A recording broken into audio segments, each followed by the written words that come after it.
Welcome to Ngosti Talk Shows. Lead from within. Find your own voice. Challenges we have had to overcome in 2020. Find your own voice. The world has become united by the unseen, knowing there are no guarantees for tomorrow. Lead from within. Find your own voice. Let the world hear your voice and be filled within. For the day has come for you to be a great leader. The time has come to break away from the pain, distraction, experience the unthinkable.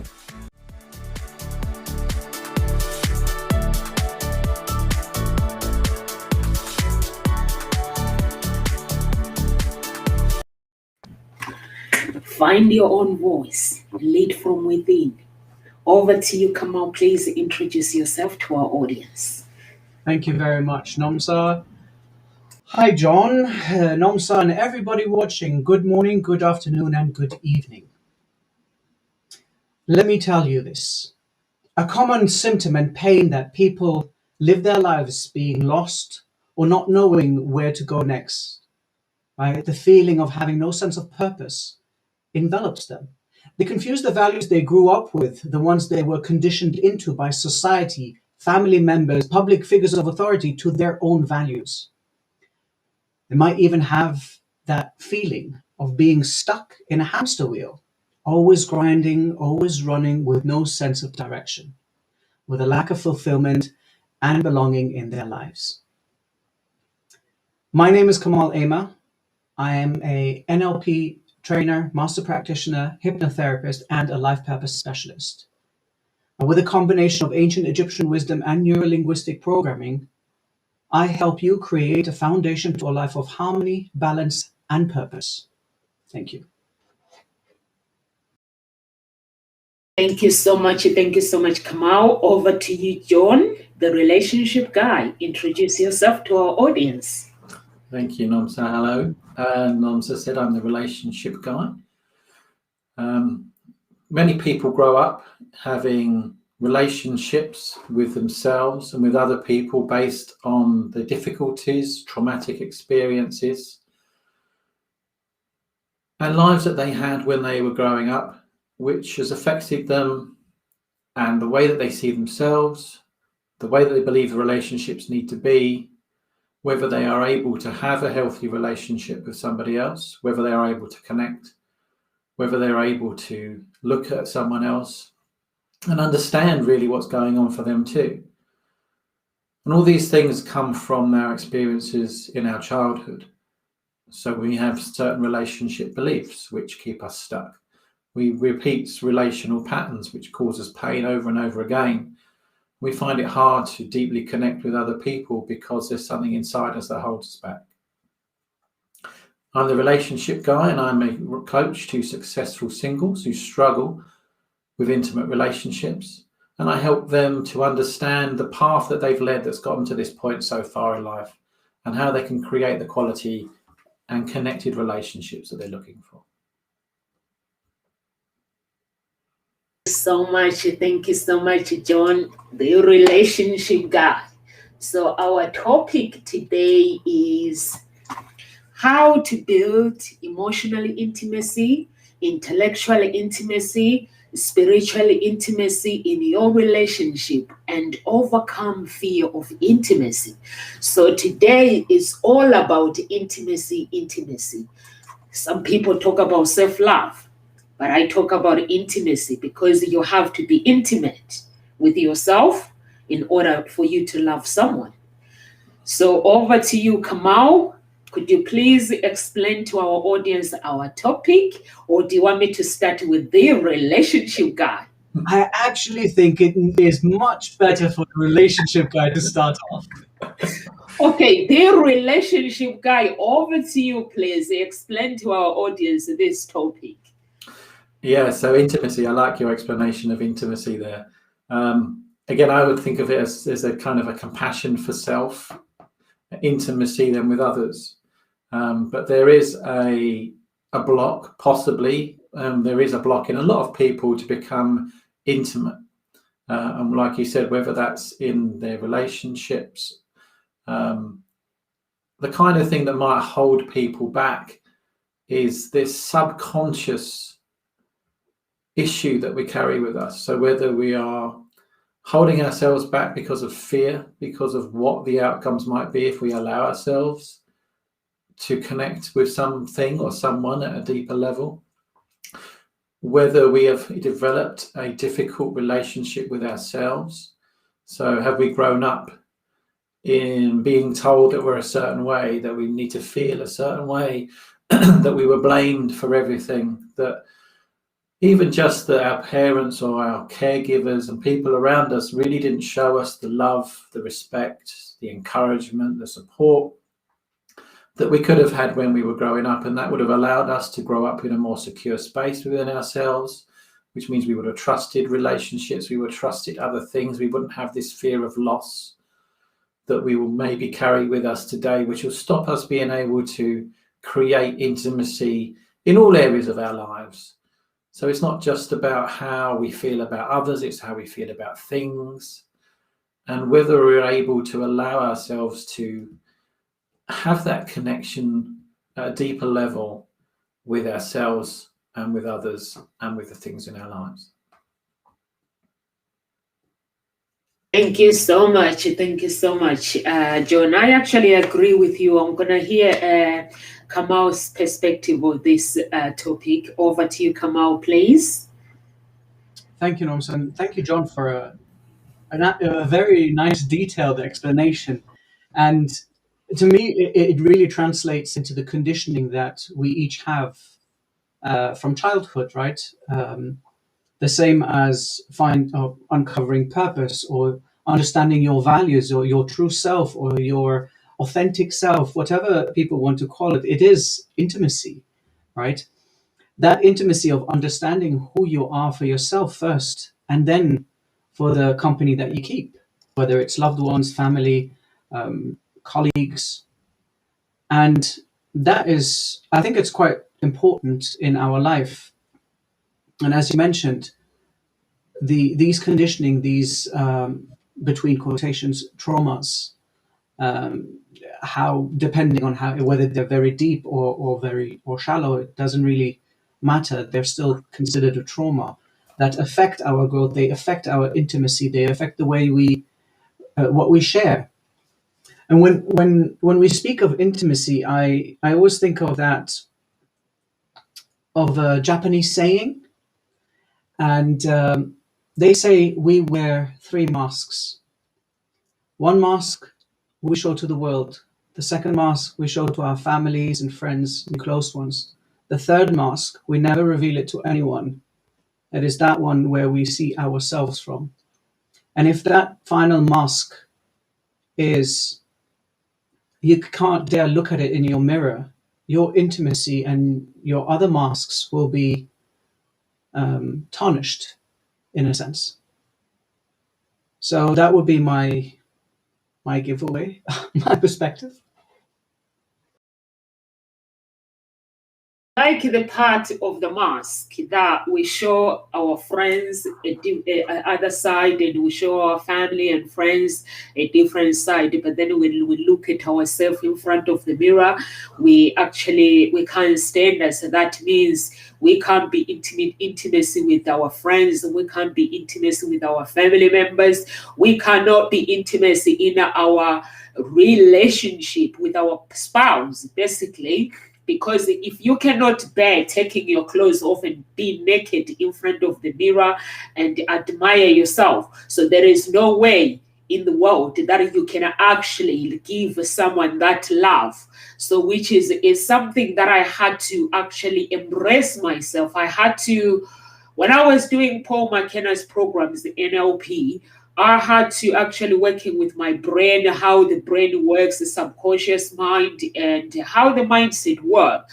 There are some things that I had to go in front of the mirror and stop whining and embrace my life and say, I accept my life, I accept this. And I had to actually I had to look at myself in the mirror naked. I'm gonna be honest. Look at myself naked, wear high heels, and just put a bra on and dance.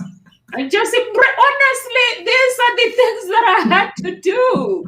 Honestly, because my life was so painful that I couldn't.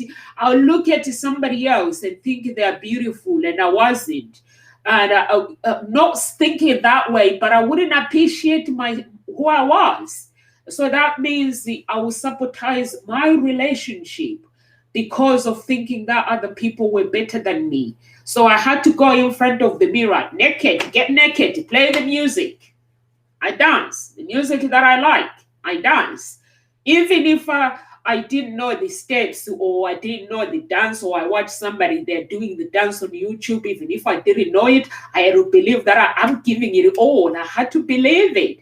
And that's how I learned how to embrace my relationship with whoever I was having intimacy relationship. Guys, we have to keep it real. So we cannot speak and be shy. We have to keep it really. The things that were holding us back, like John was saying, our childhood. There were things that in my childhood that I was blaming my parents' divorce, which my parents had nothing to do with my life. And I was like, why did they divorce? Why are they not together? And then I realized actually they divorced because they are human. And that affected my relationship, having intimacy with somebody else. And not knowing actually how to self-love, how to be intimate with myself. Meaning I go in front of the mirror and show appreciation for what I have as a person. So I didn't know all those things. I didn't do it because I didn't feel that I was worthy. But now, if someone tells me that I'm not worthy, I say, no, I am worthy. Or if I can date a guy, and if that guy dumps me, I can say out loud and say, hallelujah. That means you were not meant to be in my life. Because if you are meant to be in my life, you will be with me today. So that's what life is about. So I'm going to give it over to John. Have you got any comment before I give you a question, please? Yeah, I can't say that I've ever danced naked in front of the mirror with high heels on, but I've definitely danced naked in front of a mirror. I'm not sure if the high heels would actually help me in any kind of way, to be honest. But yeah, you're right, Nomsa. It's about that self-acceptance, isn't it?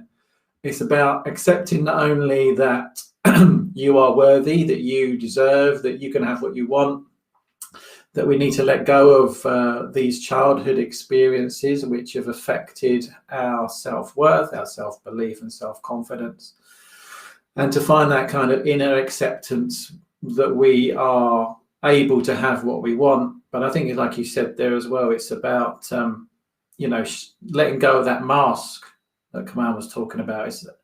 I do DISC personality profiling, and in that the questions ask you how you like to see yourself, how you like to be seen, and how you are under stress. And there's a definite incongruency with most people that I meet about the person they like to be seen as and the person that they see themselves as, and then who they become under stress.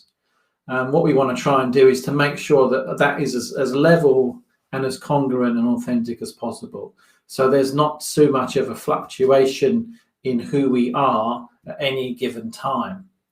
And I think one way to be able to do that is not only to accept yourself, but to also accept the responsibility for your own life.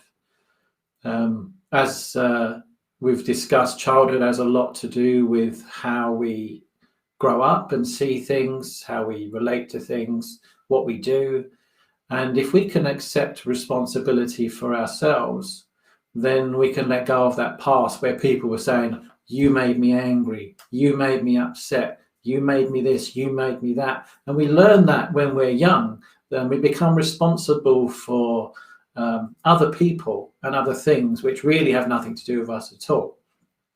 But what we need to recognize is what we are responsible for. And the only thing that actually really that we're responsible for is ourselves, is the thoughts that we have, the emotions that brings up for us, and then the actions that we take.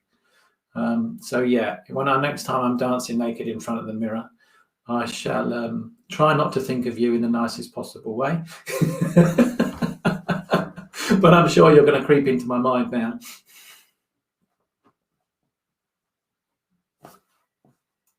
Over to you, Kamal. It's that filter that she put on for you now, right? When she started saying that, I was like, wait, I dance naked as well. Well, no, I wasn't wearing high heels. That's her. I'm never going to say never, however, on that part. I mean, I'm going to build up on what you were saying here, John, because it's very important that part where you said that responsibility for ourselves and our own actions and behaviors, right? And when you express that sentence of, oh, you made me angry, or you made me sad, and all of that, and this is a common problem with a lot of people that have a lack of what we spoke about last Thursday was emotional mastery. They don't understand where the emotions are stemming from and how they can manage them. And the same thing relates to intimacy, right?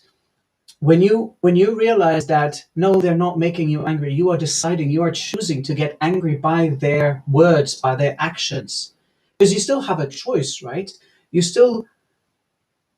choice right now is that you are getting angry by these actions, or sad, or whatever the emotion is, or the feeling, because you have an unmet need within you. You haven't met the need of accepting yourself or being responsible for your feelings. You want to throw that blame on others, and that perpetuates throughout childhood and then growing up, and then as well, it stays within that frame of regretting or not forgiving somebody, right? Or even forgiving yourself, because forgiveness starts within. And so that part of responsibility for our actions, for our emotions, our behavior is extremely important when it comes to that intimacy, as it allows a wider range of understanding. You're so comfortable with yourself when you have that responsibility, that expressing yourself to a partner, to a colleague, to a friend, whoever it may be, it doesn't cause you any internal struggle, that you don't have that incongruence with your core values and the values that you've been taught. You find it so easy to just express yourself. And no matter what people say, you're comfortable with yourself enough to express it out loud. That becomes to me, it's the utmost comfort you can get within yourself, is that congruence with your core values, how you express yourself, and knowing that if you're comfortable, as long as you're not harming anybody, live with it. This is true personal intimacy. And the ones that want to stay around, the ones that care for you, the ones that enjoy your company, they will stick around. The ones that are not in that frame of mind, in that mindset, who do not want to be intimate with that personality of yours, let them go.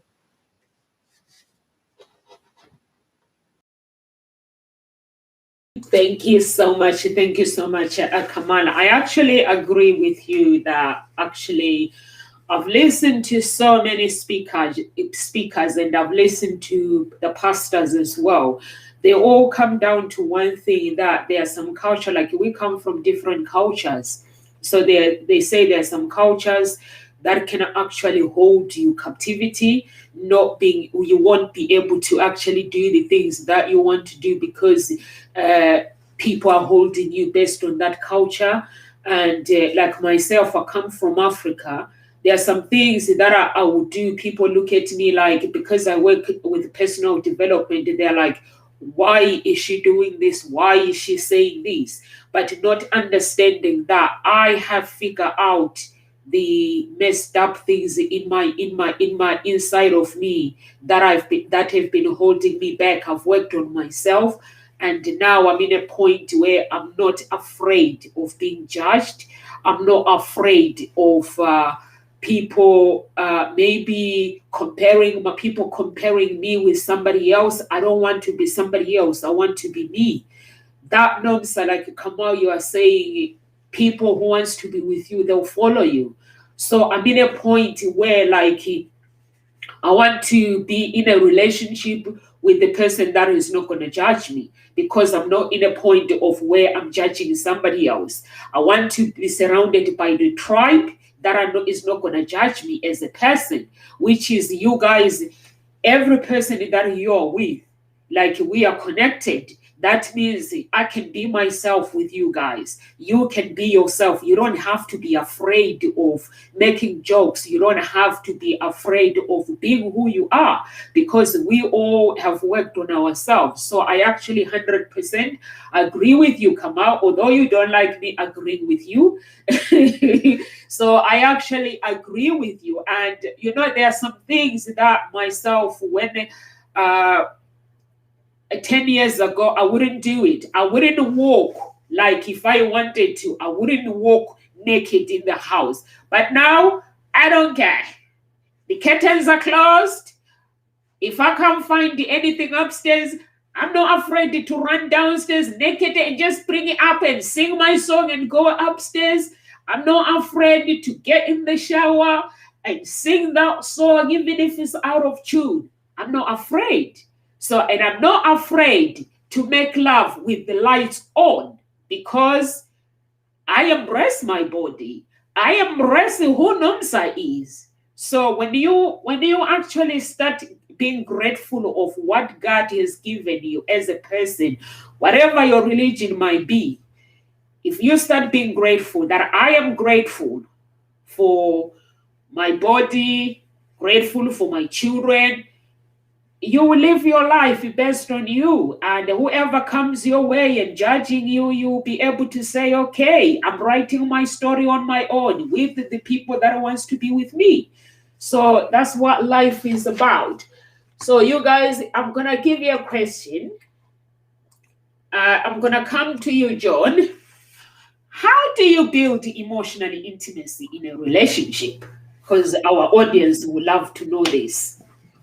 Yeah, okay. So I think the most important thing is to be honest with yourself.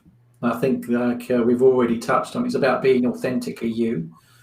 If you are able to have a relationship with yourself that allows you to be close to others. And it's interesting that I do a lot of work on attachment styles. So when we grow up, we develop a specific type of attachment style, and that can be an insecure attachment or a secure attachment. And studies have shown that secure attachment, so that's people that have probably been nurtured, loved, cared for, supported, encouraged when they're children, they've got a healthy idea of relationships and a healthy idea of self. They find it much easier to connect with people that are like-minded. So they trust that the person that they're connecting with has the same values, has the same ideas, has the same pathway, is not going to let them down, and they are secure in that space. So if you find that actually your relationship isn't on that level, you might find that you're struggling with some kind of insecure attachment. So one thing I would suggest that people could try and do is to understand how they actually do relationships in the first place. So do they have an insecure attachment? Are they anxious or avoidant? Or have they got some what they call disorganized attachment, where they may have experienced what they call an abnormal childhood experience, and now they really struggle with the ability to feel safe within a relationship. So if you are in a relationship with somebody and you find that it's really difficult for you to connect with them, to be intimate with them and be comfortable in that space, then again, it's about coming back to that self-awareness. I think it's the studies show that between 89 and 94% of people just go through life living life, and they're completely unaware of the deeper kind of meanings to life, how they are acting in life, why other people behave a certain way in life. And then again, it's only a small percentage of those that then actually go and work on themselves to put the changes in place that they need to make. When it comes to attachment, there's actually 40% of the population struggle with insecure attachment. So there's loads of people out there, and it's very likely that if you have an insecure attachment, that you're going to be with someone with an insecure attachment, because unfortunately they're on a very similar energy level, and therefore they're attracted to each other quite a lot. So to create a deeper level of intimacy, I think you really need to check in with yourself and with the person that you're with to try and understand what it is that might be holding you back from allowing that intimacy to take place. And once you've done that, then you can start to make each other feel safe. There is an innate part of our brain that controls our sort of security levels. And they did some studies, and it showed that even if someone's put into a stressful situation, even if someone is holding your hand, your brain has a much lower stress response. If you are disconnected, then your stress response is much higher. You have a dysregulated function going on, so therefore your brain doesn't really know how to cope. So in a relationship or in something situation where you're trying to create intimacy, if that's creating stress for you, you will have a higher reaction to that stress within your brain and within your body. So again, what we really need to try and get on top of is actually, if I'm struggling with intimacy, understanding what's going on for me, what's going on for the other people that are involved in this situation, that may be a block to be asked to be able to go to a deeper level together. Thank you so much, John. Over to you, Kamal, please. Well, I was listening, and it's I love the statistics and stuff like that. It's really good to have. I was going to ask you though, John, because I've thought of it, and I know from my perspective and how I've seen some clients handle it. When people have difficulties getting intimate with a certain person, let's talk about partnerships, right? Like intimate partnerships, as in love, romantic perspective. There is what I have noticed is that there is a constant misalignment of core values between both the people. There is a consistency of somebody, say, A, wanting to be something for themselves, B, not in that same level, not wanting that. Still, they want to have a relationship, but it's never working. Why? Because these values are not aligned. And these core values, that intimacy or understanding even of oneself, sometimes is not affected, it's not analyzed, it's not known in depth.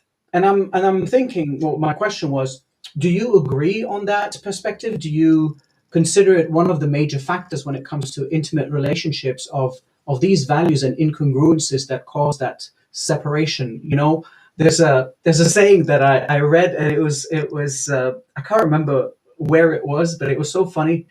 It was like, love is like a fart. If you force it, it's shit. So I'd love to hear what you think about what I just. Well, I definitely agree with that statement. And it also needs a lot of change of underwear as well. Yeah, no, I completely agree that values are very important, and that's kind of what I was a little bit like what I touched on with this secure. If you are secure within yourself, then you align with people that are secure on the whole. So therefore your values match, your ideas of life match your, the word I'm looking for, which I can't think of right at this moment, but you align on a different level.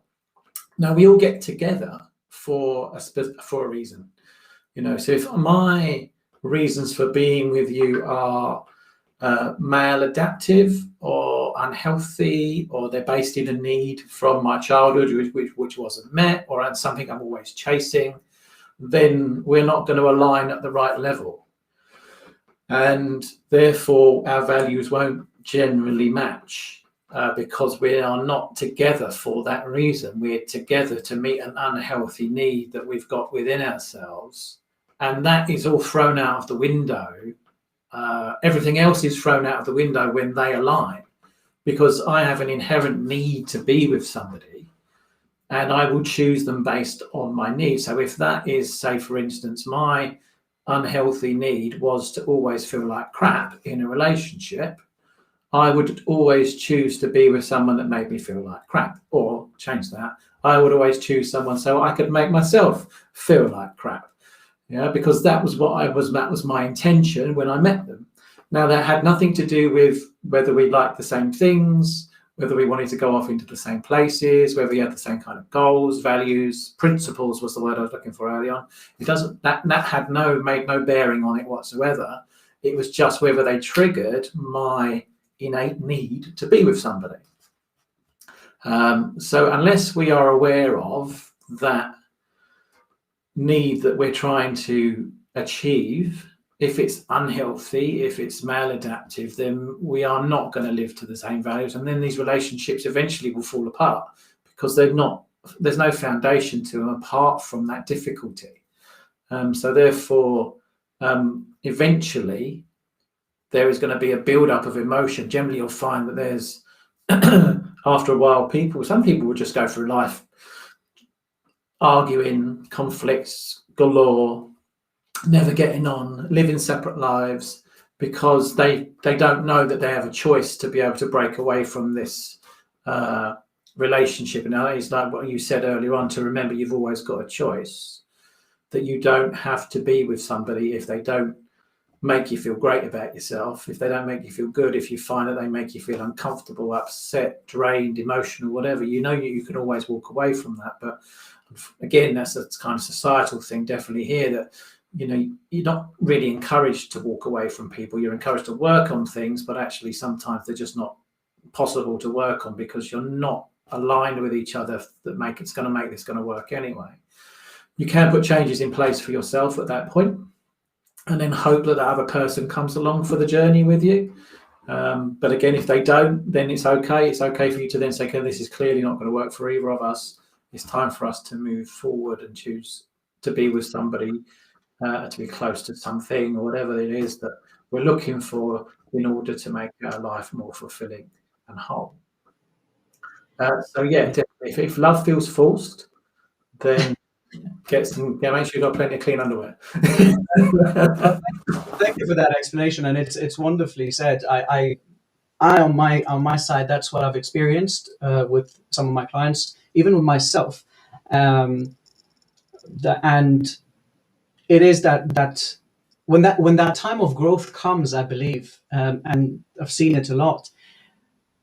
It's very rare that you find both of them or both of the partners that are willing to work that growth together and understand the values and understand their principles, ethics, everything that you have spoken about. Mm-hmm. And usually one of them outgrows, and once that one who perhaps was in need, who was filling a need, which both of them were in the beginning, but once that person understands that, and once that person outgrows the other one, usually there's a massive conflict that happens, because whether it's narcissistic, whether it's egocentric, whether it's trauma related, as soon as somebody outgrows the other and the other one is not comfortable with it, there is a split in that relationship. Mm-hmm. So I want to thank you, and I'm agreeing with you, and I'm on board with you. It's very rare, isn't it? I don't know how many personal development events you've ever been to, but it's very rare to see couples.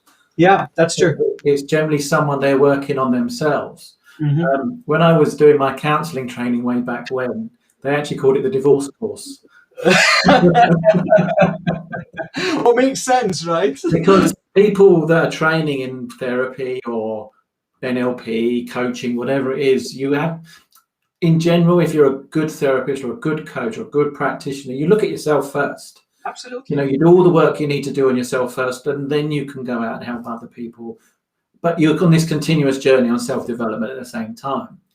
And like you said, if you are continuously developing within yourself, and the person that you maybe met, I mean, I separated from my wife recently. We've only been together 7 years, but over that 7 years, we've developed into different people, which means we weren't suited to be together anymore. We weren't really suited in the first place because we both had avoidant personalities, so it was never going to work. We were never going to reach that deeper level of intimacy and connection that was required.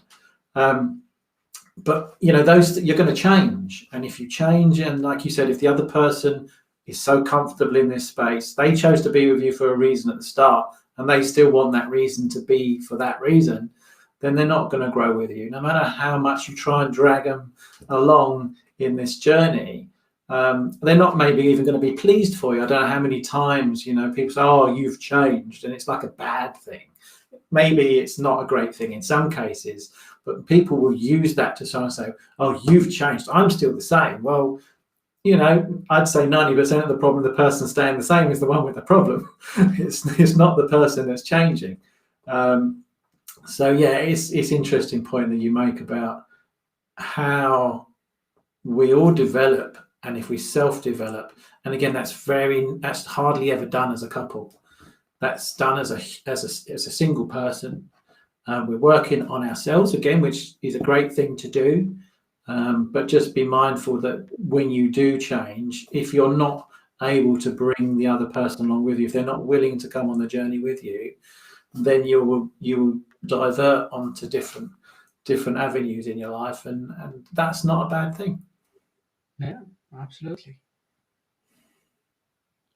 Thank you so much. I like, John, when you both of you, when you bring that when it comes to personal development.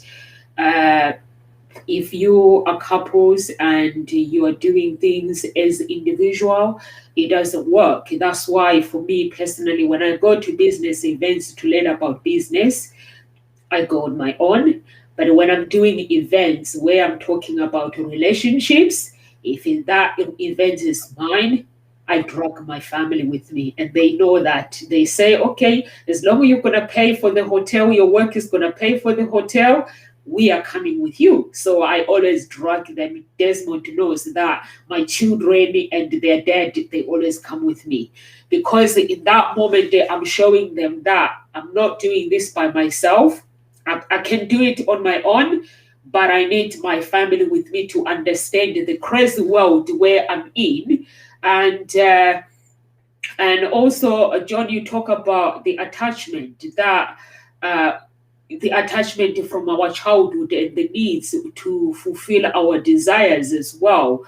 And Kamal, you talk about the values, if the values are not aligned together.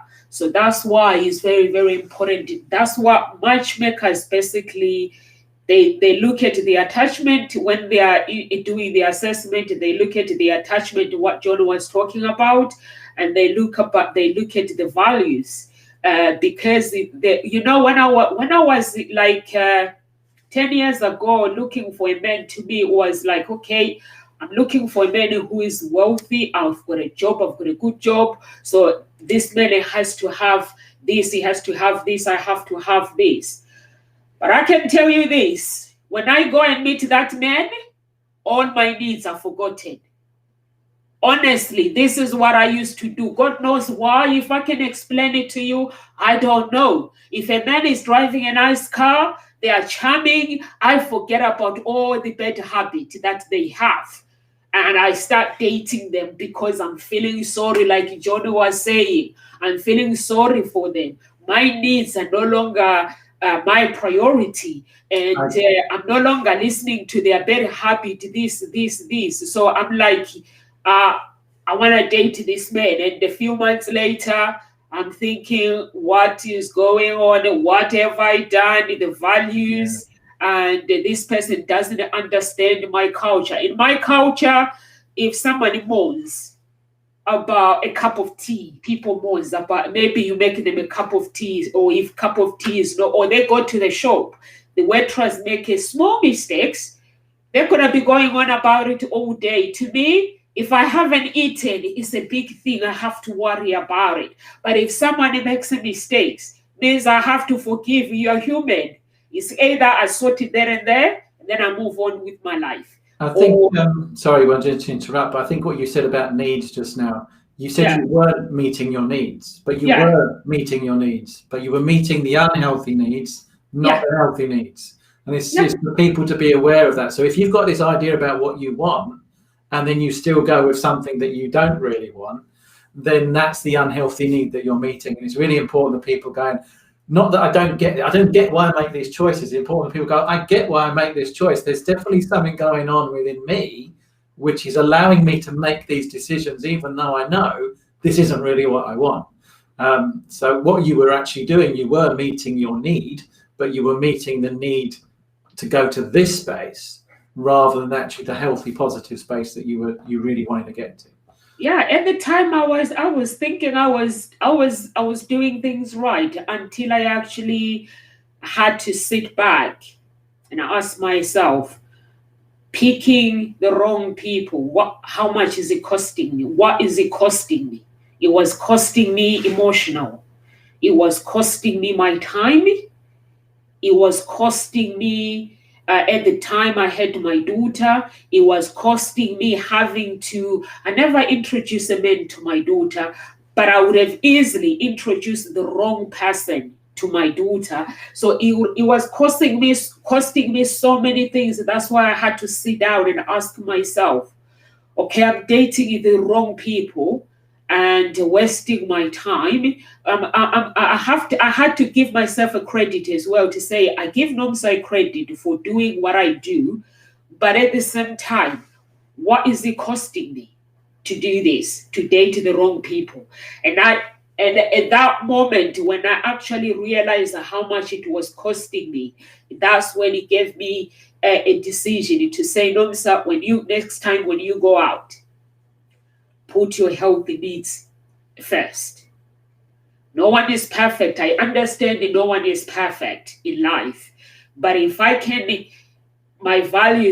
fulfill my values, if I can fulfill somebody who understands my beliefs, if I can date a man that respects me, a man that is going to be an architect in my life, a mentor, to me, that will be everything. If I can date it, I was like, if I can find that man, that will be a provider for me. A provider is not that they provide financially, emotionally, and that somebody has to provide something in my life so that I can, even though I'm a provider as well, but that person has to bring something to the table. I had to ask myself, what am I bringing to this person to the table? This is what I've written. This is what I want. Emotionally, intimacy. Is this person actually, will I be able to actually kiss them and say, I love you, I enjoy this, even though I love myself? And will I be able to say it out loud that I love you, I accept you in my life, without having to think about the looks, because the looks, they fade away.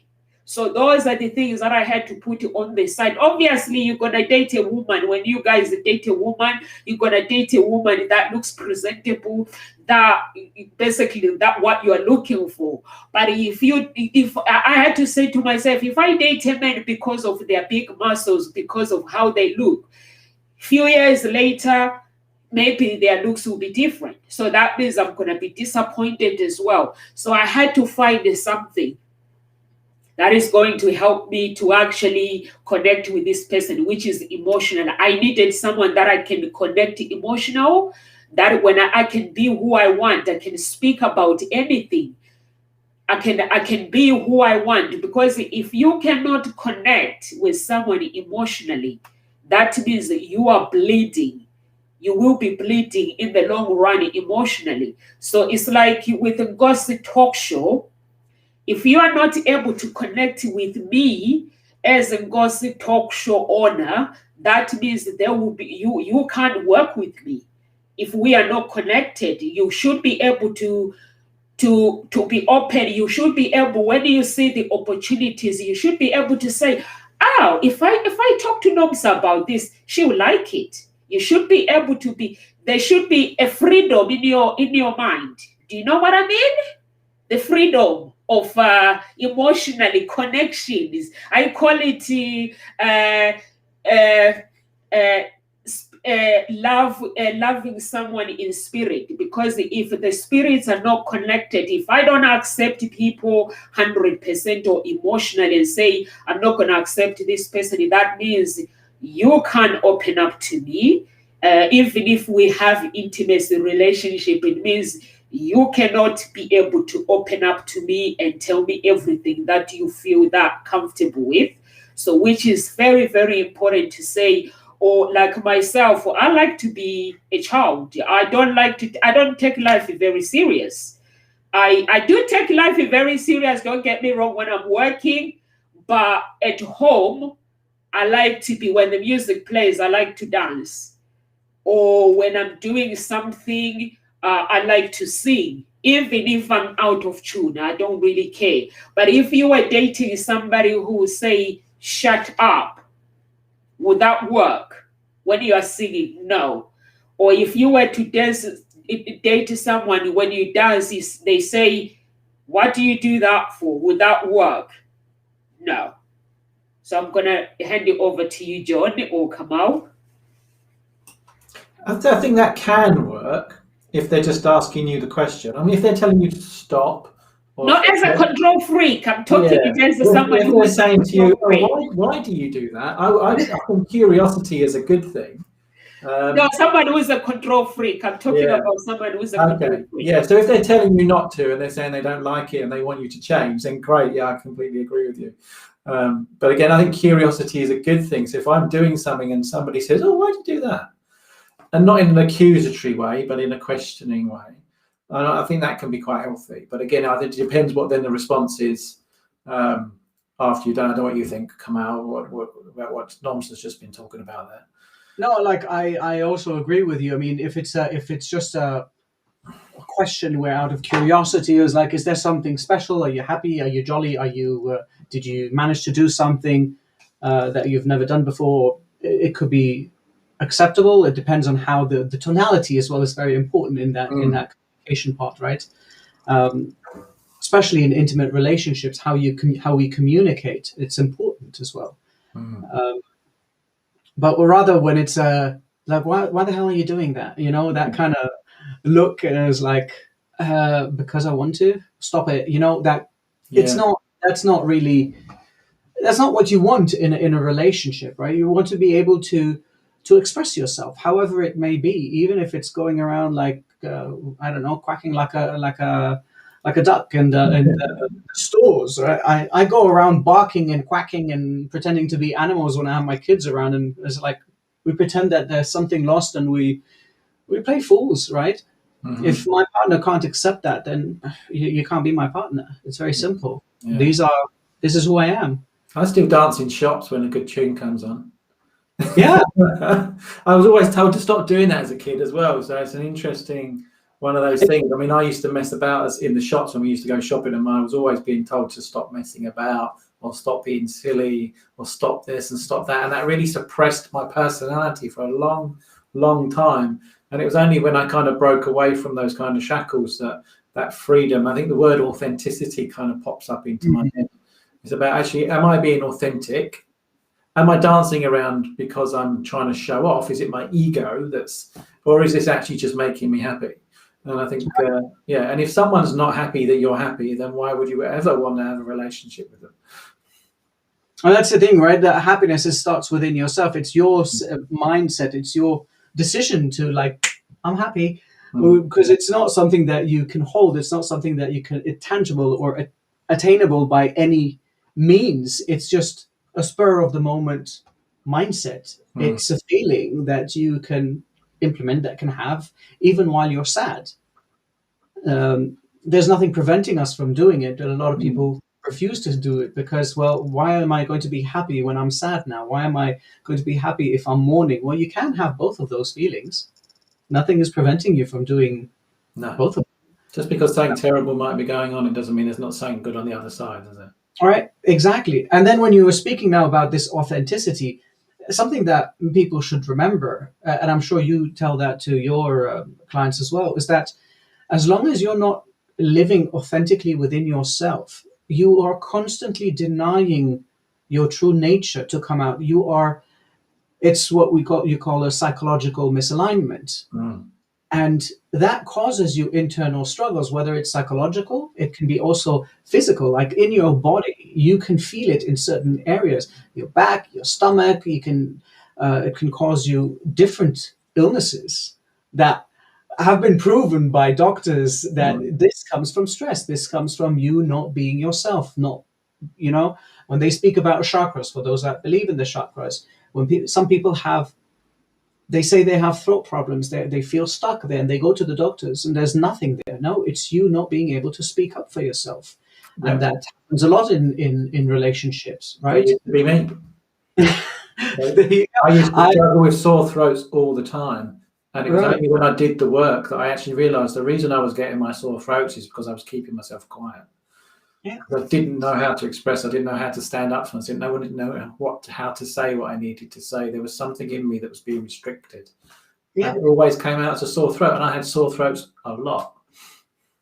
Yeah, and that's the thing, right? It's important to remember that what we think of our mental capabilities, our mental state affects our physical state a lot. And that's why you see also a lot of people that are under a lot of mental stress, under a lot of anger and pain and mourning, perhaps sometimes, and overworked. A lot of those people get cancer. And yes, of course, cancer is a virus, it's something different, but there are statistics, there is research done. A lot of the cases of cancer come from stress, come from overburnt,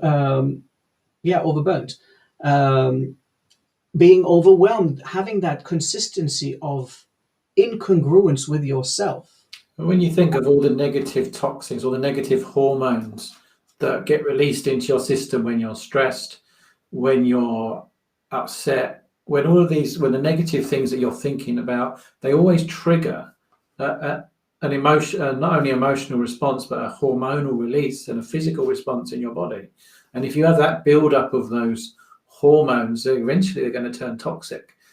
Yeah. And they can cause a lot of problem. I know a lot of people that struggle with, like you said, stomach issues like IBS and things like that. They have lived incredibly stressful lives, and they have never released that stress. And then recently, I was working with a client who struggled with migraines, and we talked about something that they'd experienced as a child, which was massively traumatic, and we worked through that, which was allowing them to have these relationships that they wanted with people. And since we've uncovered this trauma and worked through this trauma and allowed her to kind of let that go, she's not had any migraines. So we know that there's a definite link between your emotional health and your physical health, as well as your mental health. Absolutely. And I'll share, like you shared, when I was in my previous unhealthy relationship, I had a lot of reflux that wasn't coming from any acid, and I had a lot of back problems, lower back problems, which the stress is. And just after I moved out, a bit after that, all of it was gone. Nothing. Like it was nothing. Nothing was there. It's as if it never existed. So we carry that all along, and you people, those that are watching, you should be aware of where you carry these pains, where you are not being consistent with your true nature. And if you want to live a healthy life, a life that is free of worry and stress, you need to be intimate with yourself. Coming back to the root of this conversation, you need to understand deep within how you want to be, who you want to be for yourself before anybody else. And once you have that intimacy with yourself, it's almost a promise that you'll be able to have normal, intimate relationships. That's my opinion from my perspective, though. I agree with you guys. I've been there before, where I was experiencing a headache because I wasn't happy in my relationship, and never been sick in my life. I started having colds, and I was at the doctors all the time. And I remember one day the doctors are saying, "Oh, we have to keep checking your cervical thing because your cervical screening is not clear." And I remember saying, "No, I can't have cancer in my family because I don't have cancer in my family. So that cannot be right." And when I left my relationship, this is not a joke, because all these years, how old was I that moment? I think I was 30. I'm 42 now. How old was I? think I was 32. This is not a joke. When I decided that I needed to change, because every time, when you have a disagreement with someone all the time, you're holding that anger, you're not releasing it. You have a disagreement with someone, or you do this and you don't forgive yourself, you blame yourself. And I came to a moment where when I needed to realize who Nomsa was, who Nomsa represent, I actually did something. I fasted for 40 days. The last day of my fast, I can remember it very, very well. It was the 5th of September 2000, was it 16? I think so, 2016, yeah. That was the time where I finished all my training, personal development, and I was like, now I need to experience who is Nomsa. The last day, I remember the voice coming through saying, who do you think you are? Where you going? The last day, and I was like, what the heck is that? That was the anger. They say there's the energy that you put, the energy that comes to you. So every anger that I was holding without knowing, it was pulling things to me. Everything that I was holding, the arguments, I don't like fighting with people anyway, but I didn't know at the time that I shouldn't actually hold, even if somebody upset, no one upset you anyway, you choose to get upset. So I didn't know any time when these big speakers are teaching, I didn't know how the energy works. So I find myself with a big voice. I'm in the house on my own. I'm like, what is the heck is going on here? And the voice said, because I wanted to change. So I came to a point where I opened the door where I wanted to get out, where I've locked myself in. And now I want to get out that painful door. And the voice is like, who do you think you are? You can't, the pain, I could feel the pain. The voice was real.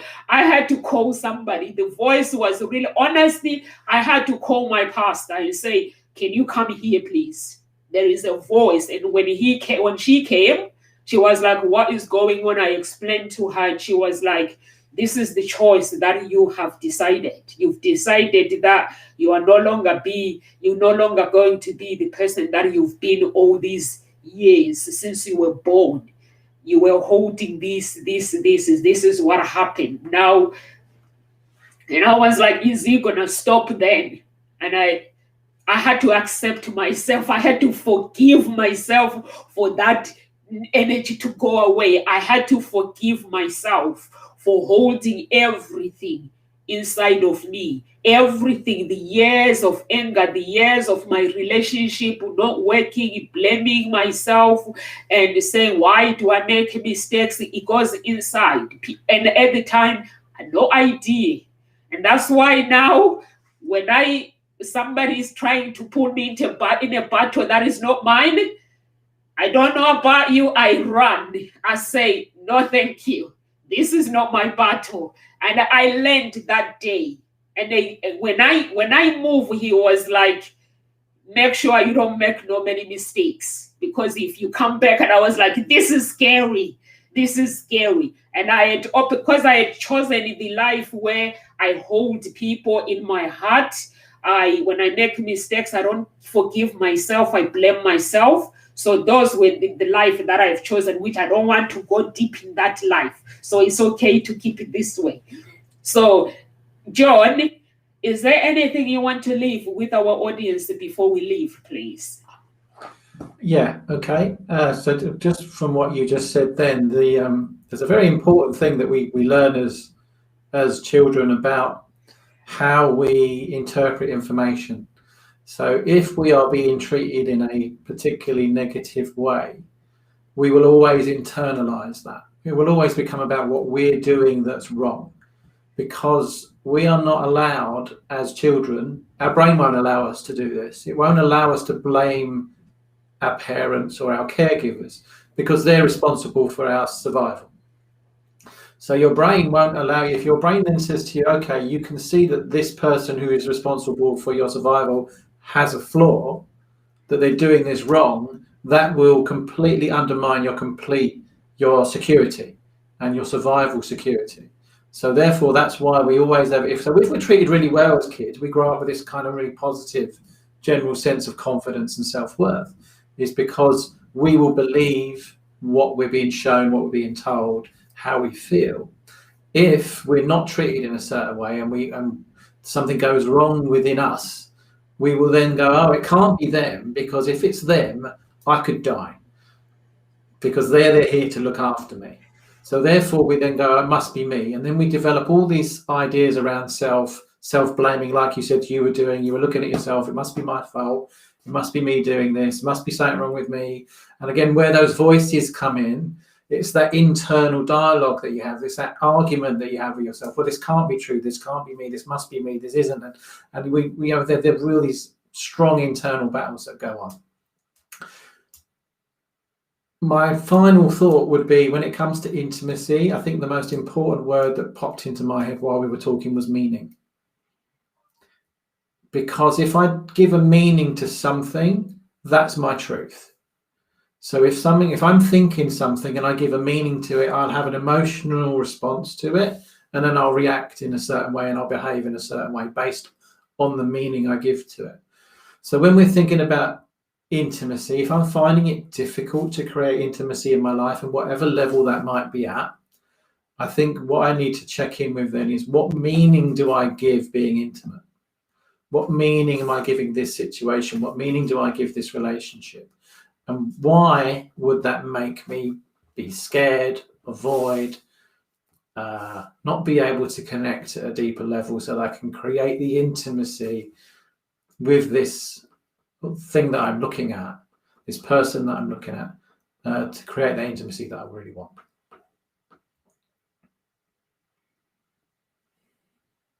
So much, John. Over to you, Kamal, please. Any words of encouragement? I'm going to stay on the same frame as John.